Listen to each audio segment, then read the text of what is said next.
adlaw ug ako lamong pahinumduman nga siyam ni kaadlaw ha. Kinahanglan mula hutay gyud ta.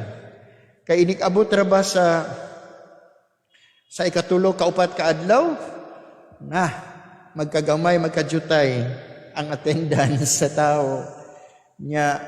Ang pari pod mailhan na nato nga hapit na gyud ang 9th mass, novena mass kay pagaw na wa nay tingog nya na nay sipon bitaw mga igsoon ko diha ni Kristo kinahanglan mula hutay gyud ta ato yung tapuson ang 9 days simbang gabi. Dili tungod kay naatay gipangayo kay moingon na ba ng uban nga sayang nga Father oy ano man usan na lang gid unta bang kumpleto na ako ang misa. Anong madayay? Kay kung makumpleto na ako Father, no? Wish granted daw ang iyang wish. Kay mo man na ang ato ang nasa hunahuna no kasagaran gyud nga kumusimba o mabuo na to ang 9 days novena mass, wish granted. Wow, inaana dihay na. Usbon ko ha, tanan nga mga prayers, even the smallest, even the whispered prayer, pinapakinggan ng Diyos Ama. No? Yagod yung madungog. Labi na ko ang atong mga pag-ampo, nagagikan sa atong kinahiladman, nagagikan sa atong mga kasing-kasing, dili gikan sa atong baba. Ug tungod ni ana, makaingon gud ang Ginoo nga, wow, panginahanglan gud ni nga pag-ampo. No? Dili kagustuhan, kundi panginahanglan. Kaya managlahi man na, no? Tingali ang ato po mga pag-ampo, puro kagustuhan. Munang maingon ta, ay, suwat maghihapon na-grant ang akong wish. Kagustuhan mo man lang, hindi mo man pangangailangan. Amen? So, kung unsay panginahanglan, bisag, dili sabton nga wata nakasimbag-simbang gabi, pero mas nindot yun, nga at masimbag yun ta, nga atong tapuson yun ang 9 days, kay kini magummisaha pahinungod man ni kang Maria. Mo bitaw 9 days. Nganong 9 days man, nganong di man 7, nganong di man 8. Ha? Mao lagi na akong pangutan-on magduko-duko dayon, no? Yang pari, yang pangutana, iyara pong tubag. 9 days kay lagi sa usa ka adlaw nagrepresenta sa usa ka bulan. Ug ang 9 days, kung 9 kabulan na ang tiyan ang sabakan sa babae, but pasabot siya, manganak na. Mo na siya 9 days. Represent the 9 months sa sinapupunan mo sa sabakan ni Maria, ang batang Jesus, ang atong manunubos, ang atong kaluwasan. Amen? Palakpakan nato ang Ginoo. Lord, thank you. Thank you sa imong pag-anhi. Thank you sa imong pagluwas kanamo. Na siya. Mga igsoon ko diyan ni Kristo, ang ato ang ebanghelyo karon nagapunting kang Jose. Ug diri sa ato ang nadungog sa ebanghelyo, giingod din nga si Maria ug si Jose, no? Sinuyuran si Maria ni Jose si Maria. Sinayuran, sabot, they are engaged. No, engaged. Pag engaged na gani ang tao, ug ang couple, ang lalaki ug ang babae engaged na, but pasabot, dito na gyud sila paingon, no? Sa ilahang adtuan nga mao ang magtiayon. Engaged. Unya sa panahon ni Jesus, no, ang ilang mga practices, customs and traditions, pag engaged na gani ang lalaki ug ang babae, sa mata sa katawhan, sila man nag-asawa na. Kulang na lang kanila ang kasal. Unya papan sa legalidad na duha ka butang nga dili nila pwedeng himuon. Una nga magpuyo sila sa usa ka balay nga engaged pala ang ug magsama, no, isip mag-asawa. Dili sila pwede na ng mga butang engaged. Bisan gani sa atong panahon karon atay engagement ring. Para nako engagement ring, no? Pero engage sa Ginoo. So bago na ordinahan, practice na mo dito sa kauluhan, nanay mga engagement ring, no? Pag di ko na-engage na ka sa Ginoo, di na ka pwede. Sama ra po na sa atong katilingban, no? Pag engage na ang lalaki ug ang babae, unya di na pwede mo tan-aw sa uban. Pwede pa ba, deputy? Pwede pa siplat na lang, no? Di na yan pwede mo tan-aw. Kaya lagi nanay responsibilidad ngadto sa babae. Unya kung dunay mga sitwasyon nga medyo alanganin, muana na lang dayon ka sa imong singsing. But pasabot taken, no? Di na pwede. Husband ko, kami po, no? Ay singsing engagement ring. Taken po ka, Father? Yes, taken. Taken for granted. Joke lang. Okay. So, muna si Maria ug si Jose, they are engaged to each other. O siyempre, pag engage ka na, paingon ka na sa kaminyoon, o daghan mo mga plano sa kinabuhi, no? Excited na. No? Siguro, ingon din ng lalaki, uy, pag lalaki ang atong anak, ako bahala sa pangalan, ha? Ingon pa ng babae, pag babae, ako apod, ha? Pila man kabuok atong anak. Sakto ra ng tulo, uy, daghan na kayo ng unom. No? Daghan mga plano, no? Daghan mga plano. Pero lagi, sa dihan nagplano sila sa ilang kaugmaon, isip banaw og asawa, na inisulod nga problema. O kini mao ang pagmabdos ni Maria. Nabantayan ni Maria nga siya nagsabak sa lalang sa Espiritu Santo. Nakabalo si Maria nga Espiritu Santo kay nagpahibalo man kaniya ang Anghel Gabriel. Pero sa side ni Jose, wala sa kabalo. Basta pagtanaw niya sa tiyan sa iyang pangasawunon, murag midako man, murag napusunon man, uwa lang nakadait. Dait pod pag may time, no? Busa midaga nang hunahuna niya, ay nako, giluiban man siguro ko ini. No?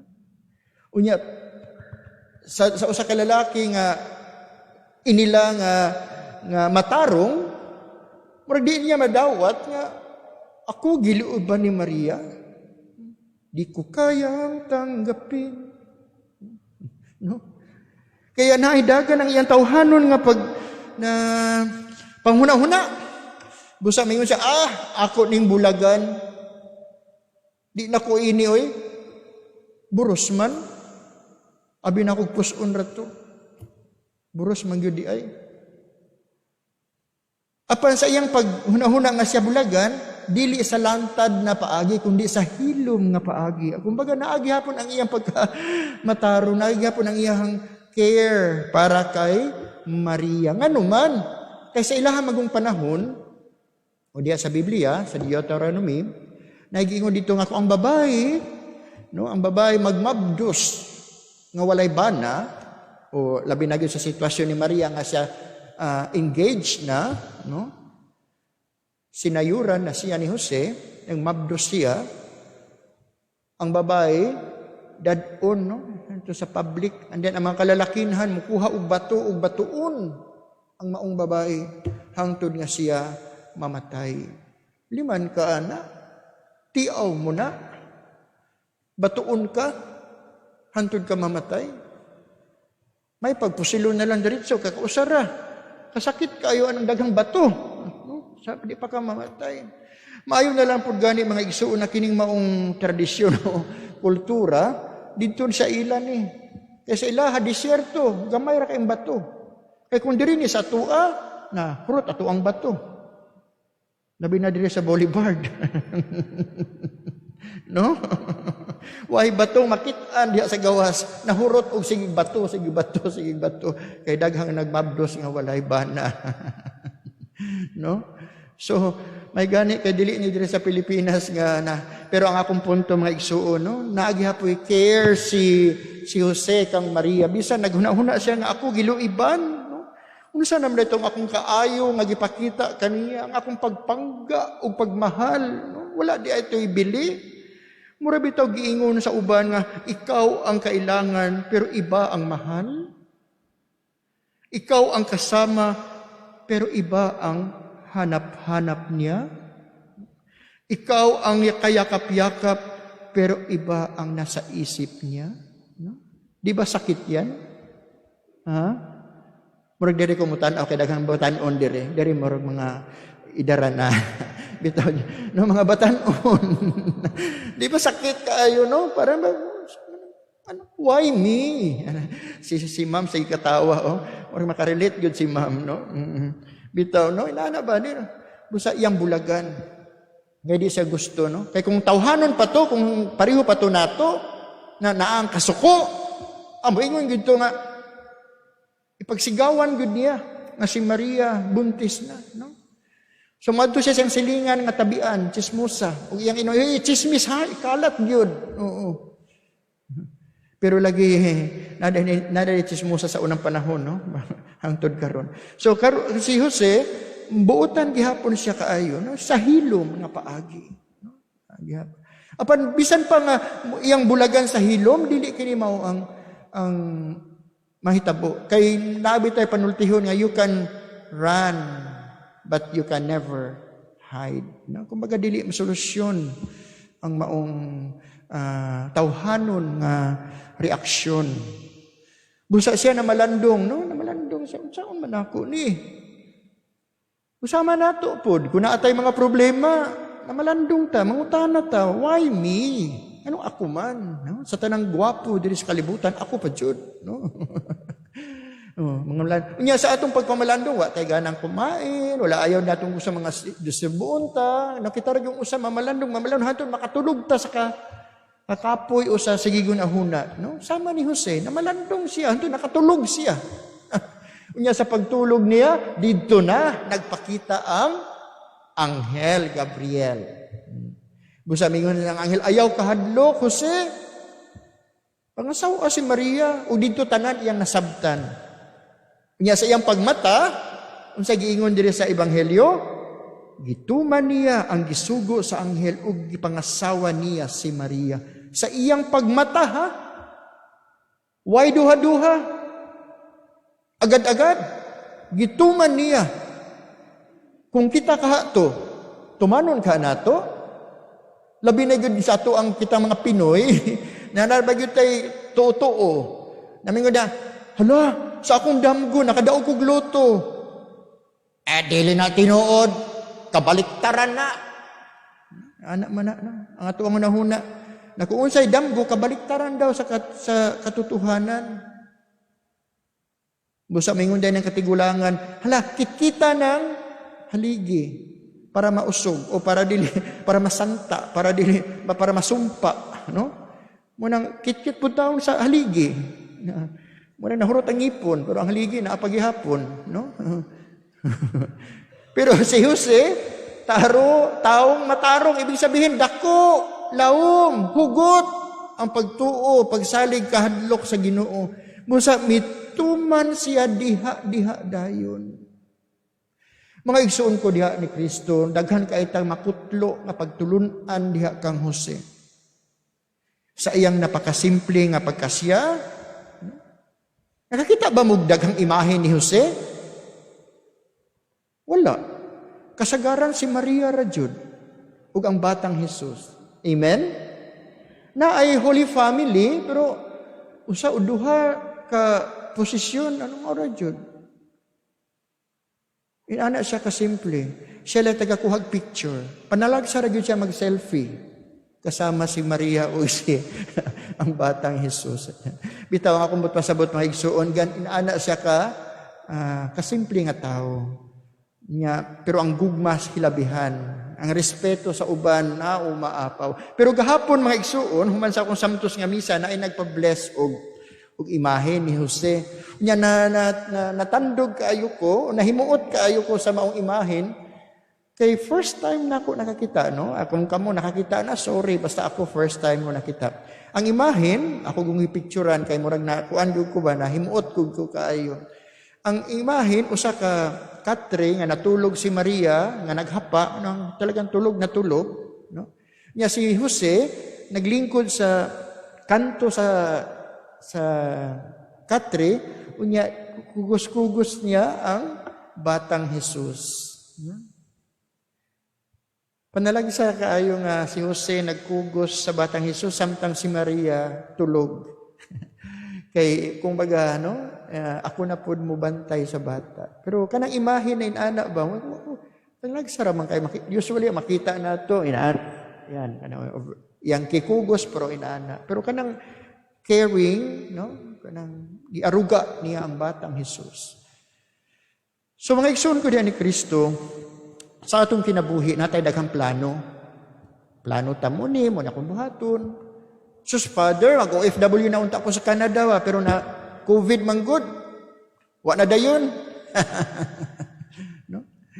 Father, mapakasal unta mi karong tuiga ba pero na COVID man oy, lain po kay naka-gown, naka-makeup unya mag-face mask, no? Lain kay tan-awon. Puning next year na lang mi magpakasal para wa na face mask. Hopefully, why not? No, daghan kita mga plano, ang akong punto, daghan ta mga plano sa atong kinabuhi, pero dili matuman. Kay lagi, ato ang plano man. Pero dapat plano sa Ginoo ang mahitabo, dili ato. Amen? Pareho ni Propeta Jonas. Di ba? Gipadala siya ngadto sa Nineveh. Nya di ba siya moadto? Di ko moadto diha, oy, kay ulo ng mga tao diha. Kumbaga sa atong panahon pa, magwali ka dito sa tundo. Marinana ba? Kasi may matug, magwali dito sa tundo, di. Kulata, abutin niyo mo. Di. May nanang kahadlok niya. Basta wala siya niya to. Apan sa lakto na pagkasulti, nagilabay siya sa dagat, nagikaon siya sa dakong isda, nagiluwa ra po siya dito sa baybayon sa Nineveh, sa iyang gituman ang kalooban ng Diyos. Siguro sa ato apong mga kaugalingong istorya, plano sa kinabuhi, inaana po. Pananglitan ako. When I was so young and so handsome. Ako yung plano sa una, gusto ko nga makaadtog lain-laing mga lugar. Mugin ako ang plano. Ay, ganahan ko maadto dito. Busa nag-apply ko pagka flight steward sa Philippine Airlines International Flight. Na panahon na unta to nga mo mag-training na, mag-ana na, process sa mga papers, bla bla bla. Hangtod nahitabo si Saddam Hussein. Naalala niyo pa si Saddam Hussein? Niana nagyud ko kag wanggols, no? Tigulang nagyuday ko kay panahon pa ni Saddam Hussein. Sa dami ng problema natin, Saddam Hussein, no? Usa wala na natuloy. Kaya kung tang gusto na makalupad, makaadtog lang lugar lupad, taas.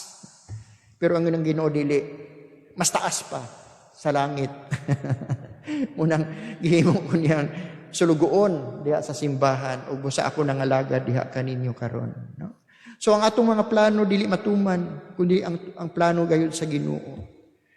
Busa pagpangutana sa kuha sa seminaryo, nganong gusto man ka magpari? Munta akong di man ko gusto magpari. Yung naaman ka dinhi, ang Ginoo man mo'y gusto magpari ko. Kaya mutuman ko sa iyang gusto. Kay sulugoon lang ako sa Ginoo. Matuman dinhi kanako ang iyang gipamulong. No? So inaana pud ba ang akong punto mga igsuon, mahimong gihulagway lang nako sa komedya nga paagi, pero ang atong punto nga dapat sa atong mga plano sa kinabuhi dapat haom usab diha sa Ginoo. Para sa ingon, makabot nato ang iyang gusto alang kanato. Sama ni Jose. Ang iyang plano, mauna, iyang bulagan, apan wala na hitabo, kay lagi ang plano sa Ginoo, maoy matuman. O kining tanan, mahitabo usab kanato kung ang panag-ingnan ni San Jose atong sundon. Makakutlo kita o mga pagtulunan diha niya. Jose. J as in just. Just. O, obedient. Mubitaw sa pagmata niya, gituman niya dayon ang gisulti sa anghel. S, living simplicity. Simplicity of life. No? E, with the enlightenment of the angel, of the Holy Spirit through prayers. So sana, no? Jose, just, O, S, E, enlightenment of the Holy Spirit, of the angel, through prayers.